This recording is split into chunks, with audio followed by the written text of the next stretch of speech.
Make food thy medicine thy food.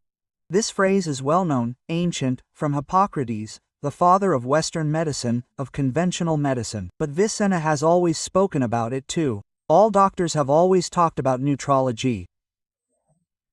Several famous doctors we've interviewed here on the Salutes program have always complained about the medical curriculum, right? Nutrition has been discussed very little. In fact, it's an absolutely important topic. So much so that I later took postgraduate courses in nutrology. Today we're going to talk about this important topic, nutrition for health as a whole, including within the aging process. To this end, I'm pleased to welcome Denise Carrero. She's a nutritionist, graduated in public health from USP in 1982, and has specialized in functional nutrition since 1991. She's been teaching many doctors the importance of nutrition, of nutrology. She has published over 20 books. Another Saludos is just beginning.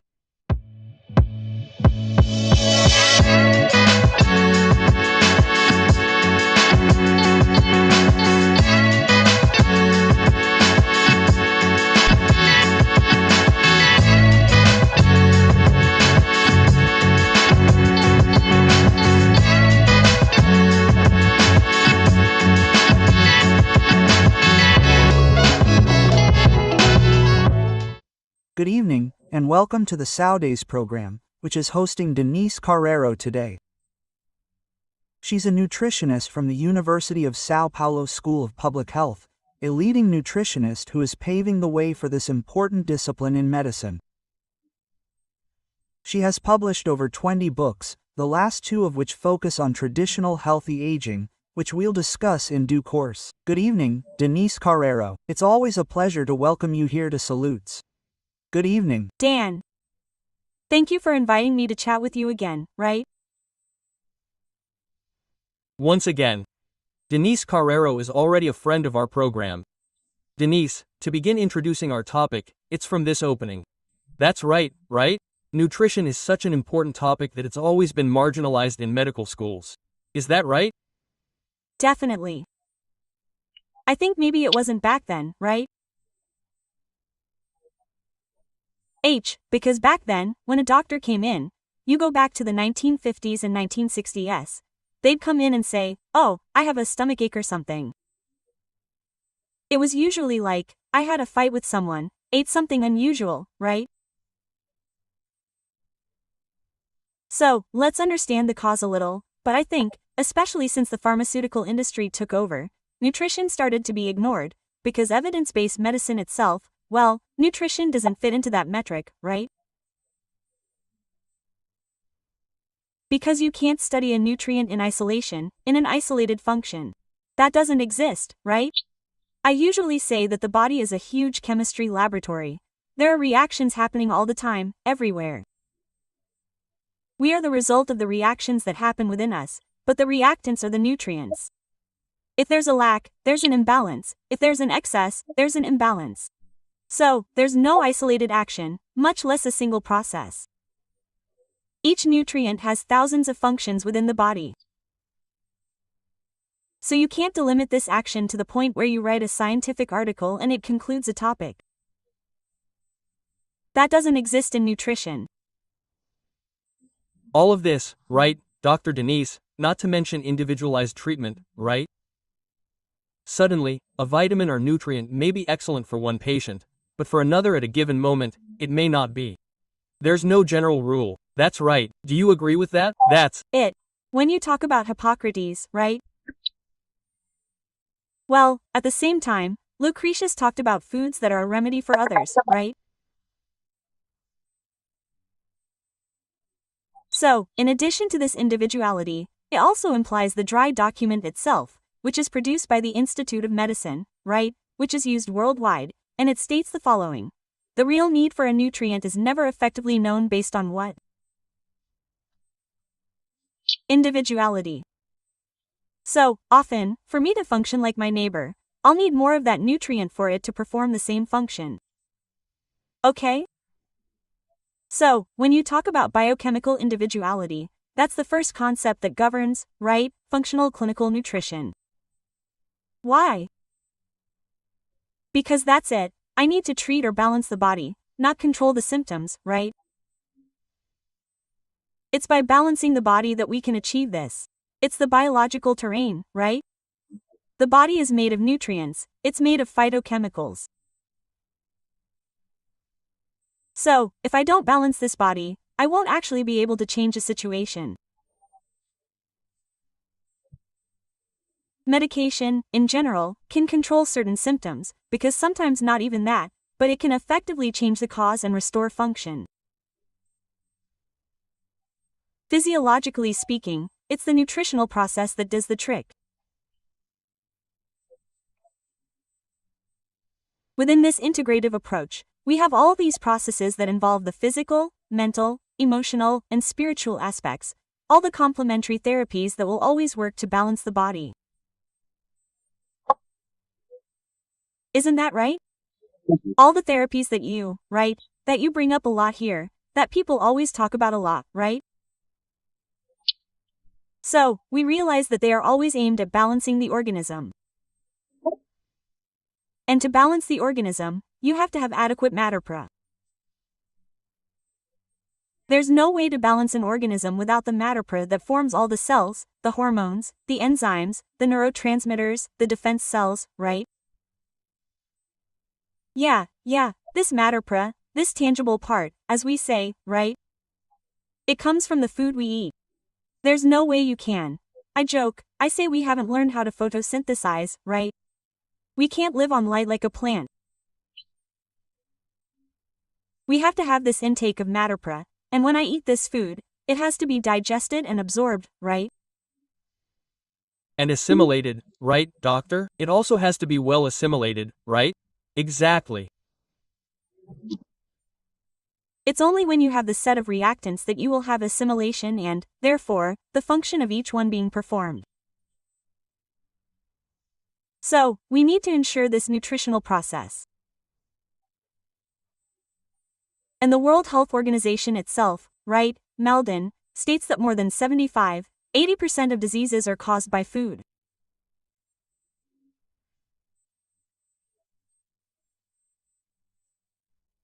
So, understanding nutritional physiology is crucial to understanding the dietary causes of the disorders that can trigger dysfunctions that underlie chronic non-communicable diseases.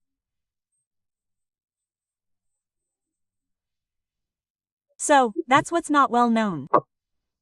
You can speak calmly. No, you can continue, please. No, so it's within this concept that we say nutrition isn't well understood, right? Because it still ends up being very focused on food as calories, feet, points, villains, heroes. It makes you gain weight, it makes you lose weight, you need to eat to stay upright. And little is understood about how much it determines all the body's functions, right? All the functions, not just the functions, but the structure. So, when you think about the structure and function of the body, they depend on this material, what you're putting in there, right? Right? I want to remind our viewers that the SOD program is sponsored by Hydrogen Max, a company that produces hydrogen cylinders and other hydrogen equipment, which are very important for health. If you're interested, click on the Q code on the screen with your cell phone and you'll have access to several products, several hydrogen production machines. We're interviewing Dr. Elise Carrero, who is a leading figure in nutrition in medicine.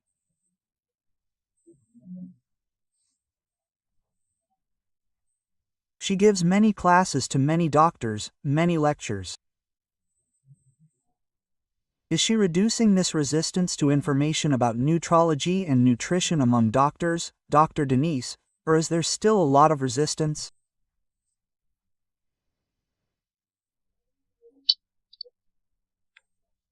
I think that, although there is still a lot of resistance, right, especially in academic medicine, yes, it is increasing this, at least, this desire to understand a little better, because what we often notice is that things also came from the bottom up, that is, lay people are getting a lot of information.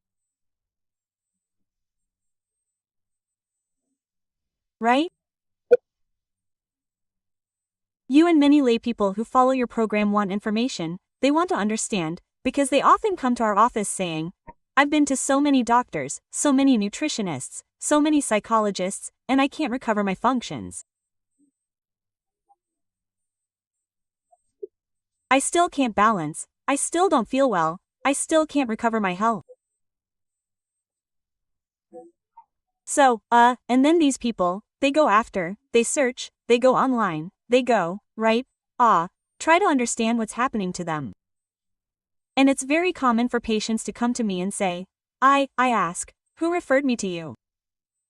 For me, it's always important, because even when it's a professional, for us to exchange information, etc. And then they say to me, the internet, because people are searching a lot and often they say this to me. I went to the doctor or the nutritionist and then he told me this, I got up, left, you know. So, what do you mean? How come this person hasn't informed themselves and kept up to date? This has led many professionals to start pursuing and updating themselves. Science in general, medicine, nutrition, and other areas of health are evolving, right? So we're always learning, always understanding, always seeking, right, more information. And then, when people stop in their tracks and stick to that idea of only giving medicine for this symptom, like the mud, soup, and pineapple diet, then when they start doing this kind of thing, they start losing ground, because people are becoming more and more informed, right? So I think it's helping people pursue it too. Just to illustrate exactly what the doctor is saying, I recently received a WhatsApp message from a 26-year-old girl. Oh, I want to know if Zapper, look, knowing what Zapper is at 26 years old, can cure pangastritis. Pangastritis, for those who don't know, is a generic gastritis in the stomach that doesn't have a specific area. And she wanted to know if the Zapper could cure, quote, her pangastritis, because she had taken pantoprazole and it had attacked her liver, which was already suffering from steatosis, not steatosis, but fatty liver, right? So, a 26-year-old girl, but like, oh, it can be cured. I said, no, we need to do a bioresonance test here. We need to do several things to see how you're doing so we can get the appropriate treatment. But look, the 26-year-old girl, knowing that Zapper had it, went to several doctors, including herbal remedies, which didn't work. And she wanted to know if the Zapper, which is a frequency device, could cure, quote, pangastritis. You see the level of information that the internet is obviously producing these days, right? That's it, right? That's what we're seeing in the office more and more, right? People arrive with these concerns, often with a lot of suffering, a lot of long-standing problems. You see, in this case, right, as you said, if you don't understand this person's diet, what they're putting in there, if they're producing adequate hydrochloric acid, and probably weren't when the process started, then you start with a total inhibitor, right, of the production of this hydrochloric acid. Then, ready, you said, they already had liver damage and, probably, the central nervous system, because you start inhibiting the absorption of all nutrients. So, within this process, I believe that many professionals will start wanting to update themselves a little more, understand what's going on, right? I currently coordinate a postgraduate program in functional medicine with an emphasis on nutritional physiology, okay? To effectively do this, I need to understand what happens in the body, what the relationship is between nutrition and all of this formation and function, so I can understand the possible dietary causes that underlie the onset of these diseases or disorders. And then, yes, I'll have to work.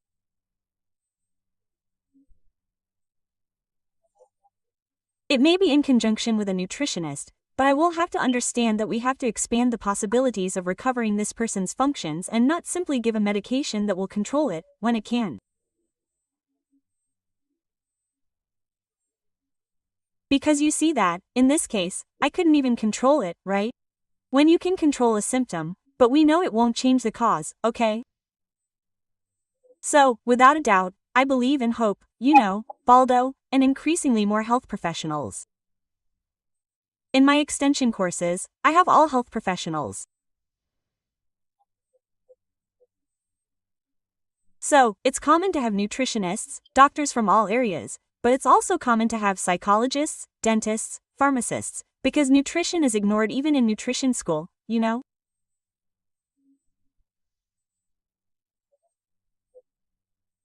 So, what you get to, what the nutrient is, how it compromises functions, how it compromises this, isn't covered in all the, right, details of this process that would be important to be shared with the nutritionist. And that's why we see many nutritionists who don't actually work on the process of functional recovery. It's like diet as if it were a drug, right, to solve a problem, but not to change the cause, right? So I think it applies to all areas of health. Well, and the layperson, for me, the layperson needs to have information. That's why I do a lot of live streams, a lot of books in easier language, right? How the Food Paradox is an entry-level book for laypeople too, because people need to have information. You're not going to watch network TV, go there and say, boy, eat broccoli. Got it? Broccoli is extremely healthy. It's a brace that can prevent cancer, etc. You won't see that, you'll just see the advertising for ultra-processed foods, right? Information. Just remember, within your reasoning, right, there are nutritionists in hospitals, and post-operative diets are absurd, right? There's milk, there's gluten, there's cookies, there's sugar, there's jam, there's gelatin. You say, well, what's this all about? Post-operative, and then there's the doctor who's there, right, saying this is what proper nutrition is, right? In hospitals, doctors determine the diet. But there are nutritionists too, right? No, there are, but nutritionists follow doctors' orders, So what happens? You'll see the nutritionist giving the diet, so what happens? You know as well as I do that doctors don't have a single day of nutrition school, and even when they do nutrition, they don't have in-depth nutrition education. Yum. So you see that it's a regulatory process. In the hospital, the doctor is the one who follows and determines the feeding process. So, what happens? We see that nutritionists who study, nutritionists who understand what they're doing, don't work in hospitals. Yeah. Because they won't accept giving milk, giving crunch crackers, gelatin, juice, etc. They won't accept it, So, exactly. You'll see if you have, we've had students, right, in nutrition postgraduate programs too, who, when they worked in hospitals, but actually understood the process, took a long time to graduate, okay? They don't stay because, well, I think it still doesn't exist, even within medicine, there's no understanding that doctors don't understand nutrition. And that's a big deal, right? That's a fact.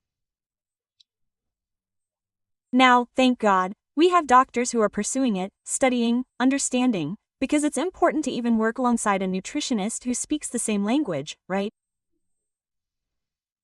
They also need to understand the basics of the process, so that we can achieve fantastic results. I have many medical students, and many others I know, and we work together. Look at what it's like for a person. The doctor says something, the nutritionist adds to it. The nutritionist says something, the doctor adds to it. What happens? They feel safe, right? They start to feel safe. So, I really think this understanding of nutrition needs to be expanded more widely for both healthcare professionals and laypeople, right? I'll ask Dr. Denise Carrero for our commercial break. We'll be back in a minute. Hydrogen Max is the #1 molecular hydrogen generator company in Latin America. We have the most modern equipment on the market, with a proton-separating membrane and platinum-plated titanium. And on top of that, We have the best-selling and most powerful molecular hydrogen bottles in Brazil, manufactured in the United States. Want to know more about Hydrogen Max? Google it. Hello, I'm João Carlos Balda, an acupuncturist who works with biophysics and bioresonance. Our first step here at our clinic is to cleanse the biological landscape of toxic metals, viruses, bacteria, and protozoa. We use acupuncture and various bioresonance devices. We treat everything from anxiety and depression to physical issues like arthritis, osteoarthritis, and gastritis, either as primary or secondary therapies. We truly help many people with our methods and treatments. Questions: 11,977,192,266. Let's join us. Very well. On this Monday's program, we're pleased to welcome Dr. Elise Carrero, a nutritionist who teaches doctors about the importance of nutrition for overall health. We talked about it a little while ago, and it caught my attention. We've already done a program here. Let's do more on the importance of hydrochloric acid, shall we? Because this tends to decrease with age, well, the production of hydrochloric acid in the stomach tends to decrease, and the pH of the stomach, as far as I know, should be around 4, that is, an acidic pH, and, at mealtimes, it should drop to 2, which is an acidic pH, for digestion. And conventional medicine prescribes an antacid for possible gastritis problems, which in fact occurs much more due to hypochloremia than hyperchloremia. So it's an equation that doesn't add up, it's information that doesn't add up. Is that right, Dr. Dents? It certainly is, right? It's like you said, the pH during digestion reaches 1 to 2, right? It's quite acidic, and it has to be very acidic, because it's only at an acidic pH that you'll ionize vitamins and minerals for absorption in the intestine, which will kill fungi, bacteria, and parasites, and which will digest protein. And one important thing, right, Baldo? When the pH is too acidic, it closes the cardia so that food doesn't return to the esophagus, right? And it promotes the release of digestive enzymes, the action of digestive enzymes, and microbiota control.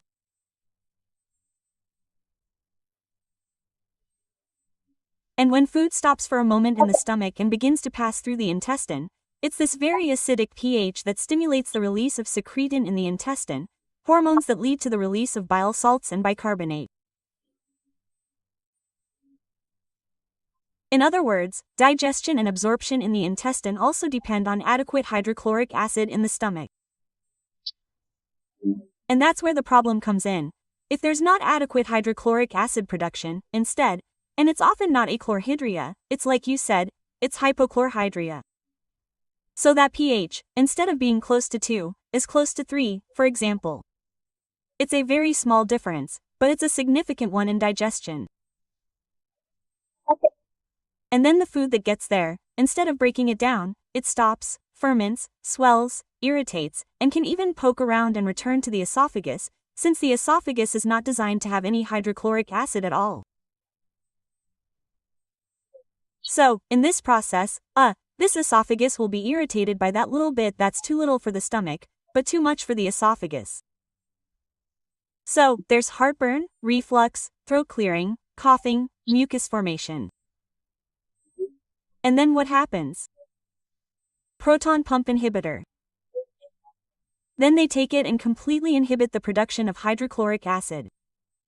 And of course, it will only, sorry, I say, worsen the symptoms, right?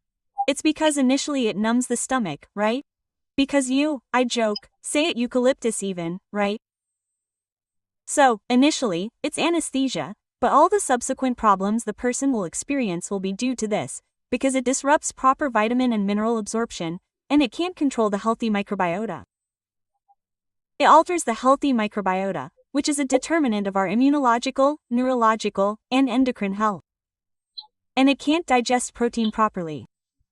Poorly digested protein is a major cause of inflammation in the body, right? Intestinal dysbiosis is a major epidemic. I was very pleased to receive this book, Nutritional Approach to Healthy Aging, by Dr. Denise Carrero. It's mentioned right at the beginning of the book that in the coming years, from 2025 to 2030 and so on, the Brazilian population and the world as a whole, but even in Brazil, we'll have many people over 60, right?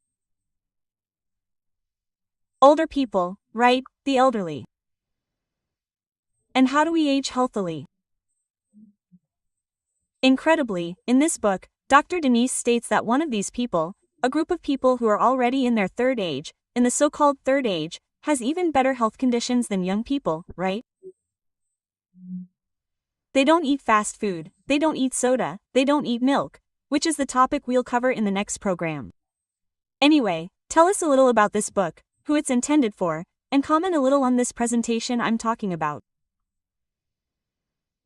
Dr. Denise, when we talk about prevention, right, or promoting healthy aging, people say, when do we start? I say, in the mother's womb, right? Because in fact, the process involved in pregnancy, you're talking about metabolic programming. This metabolic programming that occurs in the mother's womb, especially until the child is 2 years old, will determine the rest of their life, especially in relation to immunological, neurological, and endocrine resilience.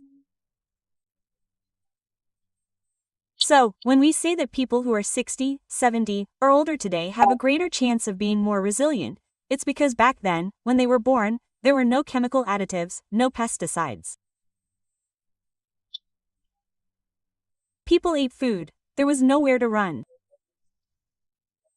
And even the number of drugs that exist today, which end up compromising this process, like, right, the proton pump inhibitors we mentioned, didn't even exist. You can take an antacid, but people even knew that kale juice could prevent, a serious ulcer and recover. In other words, there was still this idea that food was important, that mealtime is sacred. Are you nervous? Don't even eat. Don't want to fight at mealtime. Liquids with meals, stomach upset. So, what existed back then, like my grandmother's time, right, before ultra-processed foods and pesticides came along, was a process that left people with a good foundation, right? And those who managed to get through this without developing infectious diseases, etc., are the older people today who, when they maintained a healthy diet, didn't succumb, just as they didn't succumb to junk food, right, but who still maintain good habits. These are the ones you'll see today, older and who still have a good quality of life, because you say, there's no point in having more years of life, you have to give more life to those years. I have to have quality of life. So there's no point. I've seen patients in my office who are 50 years old with Parkinson's and Alzheimer's, right? That's A lot, right? yeah, it's too much, right? So we're noticing that people are getting sick at an increasingly younger age today. And we already have data from the World Health Organization. They say that children have a shorter life expectancy than their parents. So, the population is aging. And this aging population, many of them are those who were born in the 70s and 80s, where people only ate ultra-processed foods, right? As we see today, even when you say, let's eat real food, let's avoid eating a lot of ultra-processed foods, let's peel more, unwrap less. How fussy, how boring, right? So, the people who try to eat a little better are the weirdos, okay? This happens a lot with the children we're going to help and remove from the picture. We're going to try to give them more food, less junk. Children are the weirdos at school. So it's a process that has seen a total reversal of values. And then, as you mentioned, older people, as we age, naturally, starting at 45, 50, our natural production of hydrochloric acid begins to decrease. And within the aging process, it's common for the cells of the intestinal mucosa, the brush hair cells, to change, reducing vitamin and mineral absorption. Often, consumption is also no longer as high. So what happens? Because energy expenditure decreases, intake decreases. So within this framework, there's a process that, with aging, favors a decrease, sometimes a deficiency in vitamins, minerals, and nutrients. It's easier to alter the microbiota. The microbiota tends to change too. So, we have to be very attentive to the entire process of promoting this health, because this is physiological, but it can be completely overcome when you have a good base of nutrients. And we see this in populations that are now called blues, right? But we don't even need to get there. It's what we observe in the people around us. Those people you see who are 80, 90 years old, but with a good head on their shoulders, who are independent, who don't depend on anyone, who aren't taking 10, 12, 17 medications. I've seen this as a patient. So, when you see this and evaluate someone's diet, it's the one who still turns to you and says, "It's time for dinner." Oh, really? But let's have a snack. Not a snack. What about dinner? Let's eat food, right? So you see that person who maintains a process where, in their daily life, they will have many more foods that provide nutrients and that don't harm the body. And from there, I have a much greater chance of having better functioning on all levels: physical, mental, and emotional. We have insulin resistance today as one of the main factors, right, that trigger the diseases that kill the most today, right?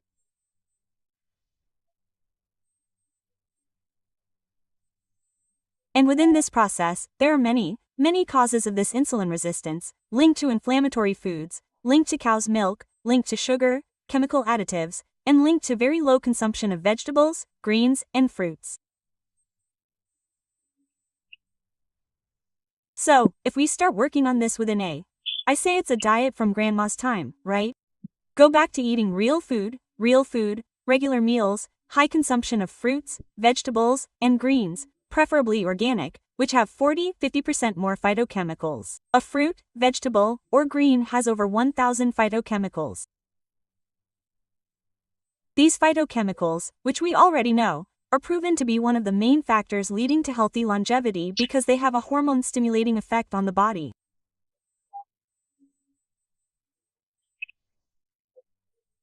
They're called hormetins, and they control anti-inflammatory, anti-allergic, and antioxidant actions, activating anti-inflammatory pathways and pathways that inhibit the action of, for example, NF-κB, which is highly inflammatory. Who does this? Phytochemicals. And many of these phytochemicals in vegetables, greens, and fruits will, perform the same actions in the body as what you've probably heard, right? When talking about healthy aging, people focus a lot on caloric restriction, which is 15, 10, or 15% less consumption than what we would theoretically be or would be adequate. But phytochemicals mimic the effects of caloric restriction without causing malnutrition. And where do you have that? Fruits, vegetables, greens, whole grains, legumes. And nowadays, people stop eating these to eat supplements, to consume ready-made supplements, shakes, right? Cereal bars that are highly chemical-laden, highly ultra-processed, and consume these instead of fruit. And we start off right. Still thinking we're doing the right thing? Yes. We held a workshop on October 19th, on Chinese pulsology, diagnosis by pulse according to traditional Chinese medicine. And of the 20 or so participants, 23 participants, in this first one, there were 2 nutritionists, which I think is fantastic, because they really wanted to take the course, but I was teaching, right? But look, on March 15th, we'll probably do the second version. I'd really like you to come. We're even doing a hybrid, right? Because people complained a little that it needed more practice. Maybe we'll do a theoretical part online via Zoom and then a more practical part, because we'll get people interested, and we'll start to attract the audience as students, right? And as a nutritionist, obviously, it would be possible to understand the activity of the small intestine, mainly, which is nutritional assimilation, and the large intestine, right, which is anabolism and catabolism. It helps a lot, including in a certain line of treatment, because I arrived on Saturday, I was having dinner with my Dr. Fiote, right, my doctor's son, who is an orthopedist, telling him exactly this. All medicines work, they're all correct, as long as they're properly applied. And nutrition plays a fundamental role in this issue, which is car gas. Running a Volkswagen Beetle at half and half to go up the Mantiqueira Mountains with alcohol and low-quality gasoline, right? It'll break down in the middle of the mountain, it's possible. Right? Sure. Well, it's energy in structure, because actually, food will give you energy for your functions, but nutrients are also what perform those functions. So, they're the ones that will be the structural and functional basis, right? And they'll provide energy. And then, when you think about any therapeutic approach, it will work better for those who are better nourished or those who consume a lot of junk food, of inflamed chemical additives.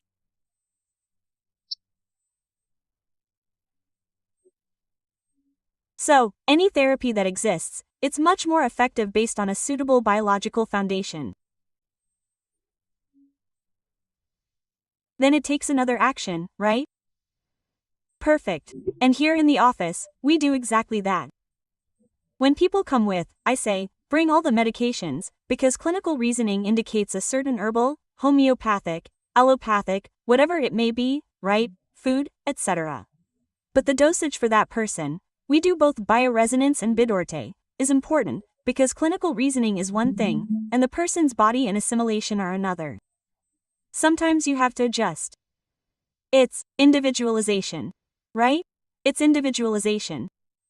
And imagine when we can grasp this, you're working on it, if you can already work on it in pregnant women, in children, okay? So, I'll give you an example. My grandson is going to be 11 years old. My grandson has never taken a drug, okay? Not to mention never. He had to have appendectomy surgery. It was the only time in his life, but he's never been sick, never had anything that required taking a drug. Homeopathic nutrition, with this whole process, he's, extremely balanced. Right? And this is perfect. Isn't it? And when you grasp this process, what are the chances of having a much healthier body in the future, much more resilient, so you can have a healthier aging process than someone who takes a bunch of drugs, a totally unbalanced body, right?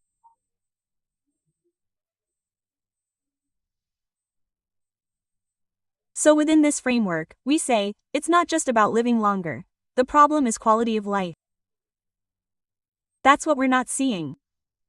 We're seeing people retire earlier and earlier because they're not physically, mentally, or emotionally fit. Diseases involving the central nervous system, both emotional and neurological, neurodegenerative, are increasing. And you hear people say, normal, right? No, it's not normal, it's common. Normal is functioning. Normal is not functioning. So, it's becoming common because of a series of factors that are combining to cause people's functions to become unbalanced, and then it begins to manifest itself in disorders and diseases, right? I want to thank Dr. Denise Carrero very much for her presence. We'll continue on the next program. Next Monday, we'll continue with another topic, but we'll have another interview. I invite everyone to watch. Thank you very much, Dr. Denise, always a pleasure to interview you. Thank you. Bye. Yeah.